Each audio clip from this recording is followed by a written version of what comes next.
Pour mieux comprendre l'impact de nos fringues, je vais vous faire un petit rappel du cycle de vie d'un t-shirt blanc classique. Il faut savoir que 26% de nos vêtements sont fabriqués en coton. Donc le coton est une base fondamentale de notre garde-robe. Mais connaissez-vous l'impact environnemental d'un simple t-shirt blanc? Eh bien c'est la question à laquelle je vais répondre aujourd'hui. Tout d'abord, il y a la fabrication des matières premières, le coton. Les graines de coton sont plantées, irriguées et cultivées notamment en Ouzbékistan, en Chine ou encore même en Inde pour ensuite utiliser les bourres qu'elles produisent. Des machines automatisées vont venir récupérer ces bourres et ensuite ces bourres seront transformées en ballons. Tout d'abord, il faut savoir que le coton est une plante qui nécessite énormément d'eau et de pesticides. Pour fabriquer un t-shirt, il faudra environ 2500 litres d'eau, soit l'équivalent de 50 douches. Ensuite, le coton est une plante assez fragile, donc on va utiliser beaucoup de pesticides et d'insecticides. Il y a même parfois jusqu'à 20 traitements sur une seule et même parcelle. Je rappelle que ces substances chimiques sont des cancérogènes probables et des perturbateurs endocriniens. Donc, en plus d'être néfastes pour l'environnement, ils le sont aussi pour notre santé. Il faut savoir qu'un quart des pesticides utilisés dans le monde sont dédiés au coton. Revenons à nos moutons. Une fois que le coton est mis en ballon, ces ballons vont être transférés vers des usines de filature en Chine ou en Inde.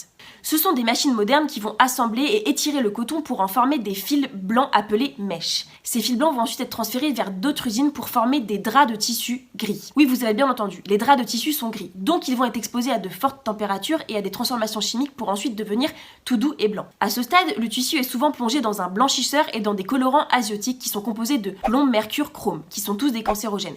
Donc vous l'aurez bien compris, ça n'a absolument rien de naturel. Le tissu final blanc est ensuite envoyé vers des usines pour qu'on transforme ces tissus en t-shirt. Sauf que malheureusement, cela ne se fait pas par le biais des machines, il faut donc de la main-d'œuvre. Et bien souvent, cette main-d'œuvre est sous-payée et les règles d'hygiène et de sécurité ne sont absolument pas respectées. On se rappelle tous de l'accident du Rana Plaza. Une fois que ces tissus sont transformés en t-shirt, eh bien ils vont être compressés et envoyés par train, bateau ou camion à l'autre bout du monde dans des pays développés. Donc là, on allonge encore l'empreinte carbone et l'impact environnemental des t-shirts. Mais cela ne s'arrête pas là. Une fois que le produit est ramené à la maison, eh bien on va le laver et le relaver. Il faut savoir qu'à chaque lavage, des microparticules sont déversées dans les océans qui passent outre le traitement des eaux.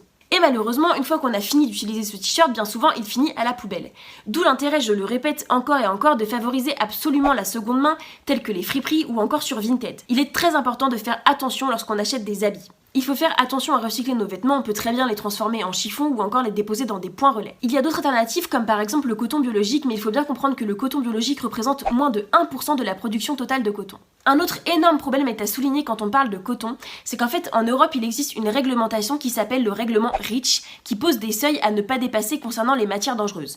Sauf que bien souvent dans le reste du monde les normes ne sont pas les mêmes. Et donc malheureusement quand on apporte des vêtements fabriqués à l'étranger, eh bien on peut importer des matières dangereuses qui sont même parfois interdites en Europe. Je finirai cette vidéo en vous rappelant qu'entre 1994 et 2014 la production de vêtements a augmenté de 400%. Et ce à cause de la fast fashion.